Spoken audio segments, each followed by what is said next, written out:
जम्मू कश्मीर की सरकार ने 7 मेंबर की कमेटी बनाई है और उसे जिम्मेदारी लगाई है कि आप Jammu Kashmir board of school education और state council for education research and training के लिए जिम्मेदार ढूंढे। आप हमें ढूंढ कर लाएं चेयरपर्सन किसको हम Jammu Kashmir school state board of school education का बनाएं, और आप हमें बताएं कि state council for education research and training का डायरेक्टर कौन होगा। यह आप हमें बताएंगे। 1 साल पहले इसी लोकतांत्रिक ढंग से चुनी गई सरकार ने, इन्हीं मुख्यमंत्री की अगुवाई में जो सरकार इस समय चल रही है, इसी सरकार ने एक सर्च कमेटी बनाई। उस सर्च कमेटी ने बाकायदा इंटरव्यू किए अप्रैल के महीने में, अप्रैल 2025 में, और उन इंटरव्यूज के बाद उन्होंने 2 पैनल जम्मू कश्मीर की सरकार को रिकमेंड करके भेज दिए, और वो भी अप्रैल के महीने में, यानी अप्रैल 2025 में जम्मू कश्मीर की सरकार के पास 2 पैनल गए, बोर्ड के चेयरपर्सन के लिए भी और SCERT के डायरेक्टर के लिए भी। लेकिन सरकार ने उसे ठंडे बस्ते में रखा, और ठंडे बस्ते में रखा 8 महीने, और 12वें महीने में जाकर यानी दिसंबर 2025 में जाकर कहा कि ये पैनल एक्सपायर हो गए। और पैनल एक्सपायर होने की दुहाई देने के बाद जानकारी के मुताबिक सिविल सचिवालय में कुछ ऑफिसर्स की मीटिंग बुलाई गई। उन ऑफिसर्स की उस मीटिंग में उनसे यह पूछा गया कि ये जो 2 पैनल बनाए गए हैं, क्या लोकतांत्रिक ढंग से चुनी गई सरकार के पास ये ताकत है कि वो इन पैनल्स के एक्सपायर होने के बाद एक नया पैनल तैयार करे और उसमें से एक व्यक्ति को बोर्ड का चेयरपर्सन बना दे और एक और शख्स को SCERT की जिम्मेदारी दे दे। तो जाहिर सी बात है, जब सरकारी बाबुओं को बिठाएंगे और आपकी मनमर्जी के बाबू होंगे तो वो तो रिपोर्ट भी आपकी मर्जी के देंगे। तो इन बाबू लोगों ने जानकार सूत्रों के मुताबिक सरकार को यह सुझाया कि हां आप कर सकते हैं। सरकार ने 3 मेंबर्स का एक और पैनल बनाया। इस पैनल में 3 लोग थे और तीनों लोग घाटी से ताल्लुक रखने वाले, एक IUST के प्रोफेसर, एक डायरेक्टर कॉलेजेस और एक अन्य प्रोफेसर। अब ये 3 मेंबर का पैनल जब मुख्यमंत्री के पास गया तो बाहर शोर मच गया कि प्रोफेसर वाहिद मखदूमी को Jammu Kashmir board of school education का चेयरपर्सन बनाया जा रहा है, और यह तक आया बनाया जा चुका है। लेकिन उसके बाद न जाने क्या हुआ कि उस पैनल में से उस एक व्यक्ति को चेयरपर्सन बनाने के बाद ऑर्डर इशू नहीं हुआ। 2 दिन के बाद खबर आई कि जनाब अब सरकार ने यह तय किया है, यानी ठीक 12 जनवरी 2026 को सरकार ने यह तय किया कि अब हम एक और कमेटी बनाएंगे 7 मेंबर की, और इस कमेटी से हम ये कहेंगे कि आप पैनल रिकमेंड करें Jammu Kashmir board of school education के चेयरपर्सन के लिए और डायरेक्टर SCERT के लिए। इस पैनल के चेयरमैन हैं administrative secretary planning development and monitoring, और इसके जो बाकी मेंबर हैं उसमें सचिव हैं एग्रीकल्चर प्रोडक्शन डिपार्टमेंट के, GAD के सचिव, हायर एजुकेशन के सचिव, स्कूल एजुकेशन के सचिव, जम्मू यूनिवर्सिटी के वाइस चांसलर और कश्मीर यूनिवर्सिटी के वाइस चांसलर। और साथ में एक और ऑर्डर इशू किया गया कि 2001 बैच के JKS ऑफिसर गुलाम हसन शेख, जो ऑलरेडी सेक्रेटरी हैं Jammu Kashmir board of school education में, वो तब तक चेयरपर्सन के तौर पर काम करेंगे जब तक ये पैनल नाम रिकमेंड नहीं करता, और जब तक इस पैनल के रिकमेंडेशन के बाद सरकार उनमें से 2 लोगों को नहीं चुनती, तब तक गुलाम हसन शेख जो हैं वो बोर्ड ऑफ स्कूल एजुकेशन के चेयरपर्सन रहेंगे।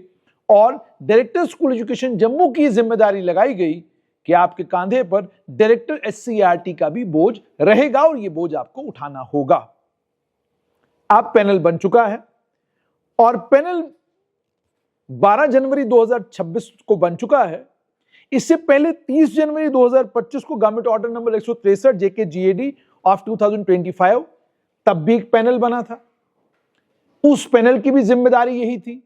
अच्छा, उस पैनल ने जो 3 नाम सरकार को रिकमेंड करे, दो पैनल जो सरकार को रिकमेंड करे, जानकारी के मुताबिक दोनों पैनल्स में, पहले पैनल में भी 2 लोग जम्मू संभाग से और एक कश्मीर संभाग से, दूसरे पैनल में भी 2 व्यक्ति जम्मू संभाग से और एक व्यक्ति कश्मीर संभाग से, यानी कुल मिलाकर 4 लोग जम्मू संभाग से रिकमेंड हुए और 2 लोग कश्मीर घाटी से रिकमेंड हुए। लेकिन जब ये पैनल सरकार के पास गए, सरकार ने इन पैनल्स को एक्सपायर होने क्यों दिया?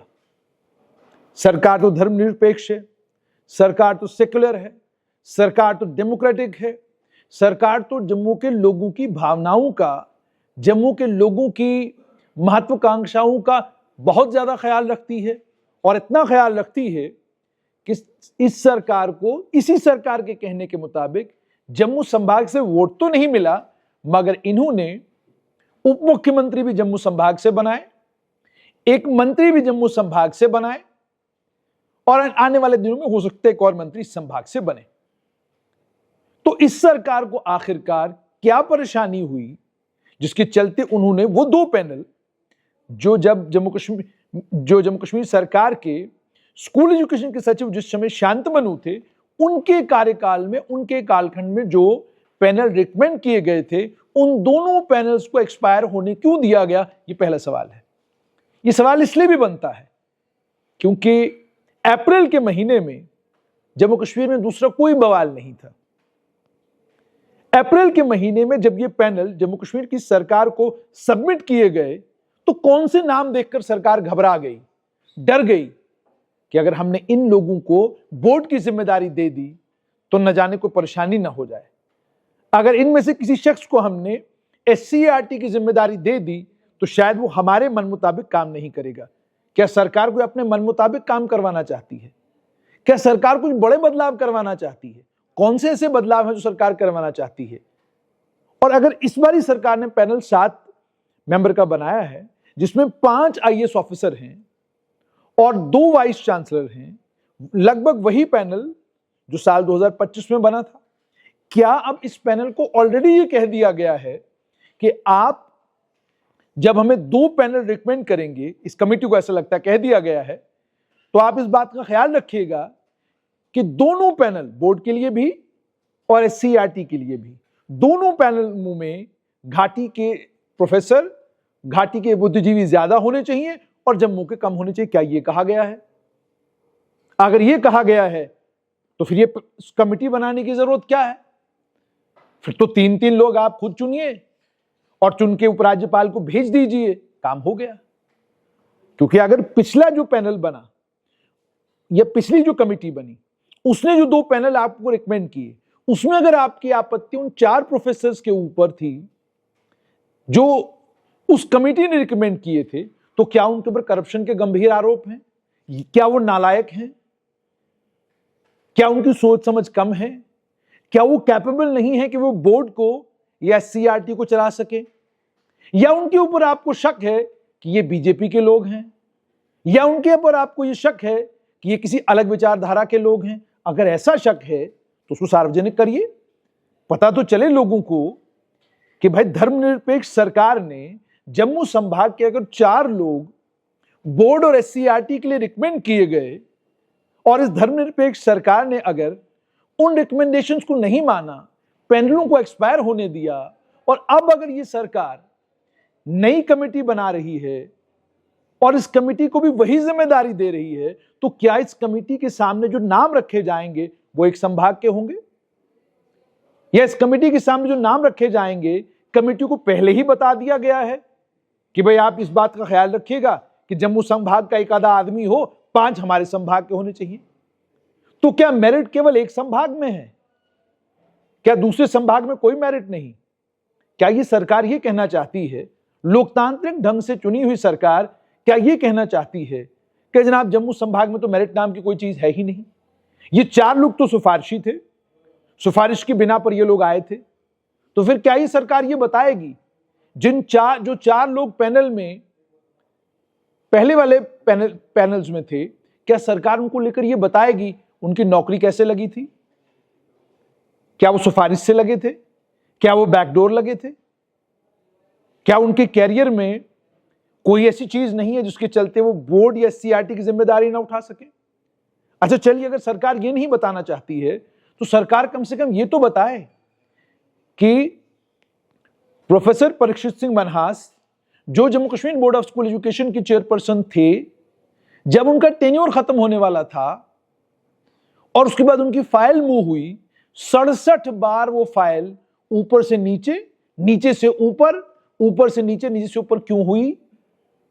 67 बार, 67 टाइम्स। क्या उसका कारण यह कि परीक्षित सिंह मनहास जम्मू संभाग के थे इसलिए एक्सटेंशन नहीं मिला? शांतमनु के कांधे पर जिम्मेदारी डाल दी गई जो रिटायर होने वाले थे 8 महीनों के अंदर अंदर।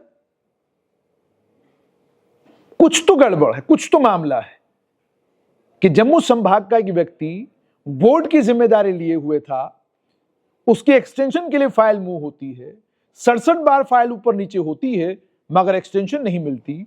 शांतमनु को जिम्मेदारी फरवरी के महीने में मिलती है 2025 में, वो अप्रैल के महीने में पैनल बना के जम्मू कश्मीर की सरकार को भेजते हैं।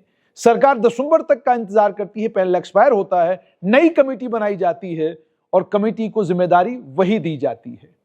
और इसके बीच में एक छोटी सी कहानी और, जिस व्यक्ति को जेके बोर्ड ऑफ स्कूल एजुकेशन के चेयरपर्सन के तौर पर नियुक्त करने की बात हुई थी, कहानी तो यह भी है कि उन्होंने उपराज्यपाल को एक चिट्ठी लिखी और उस चिट्ठी में उन्होंने उपराज्यपाल को कहा कि जम्मू कश्मीर में रीत ये रही है कि यहां पर हमेशा सीनियर मोस्ट एकेडमिशियन को बोर्ड की जिम्मेदारी दी जाती है।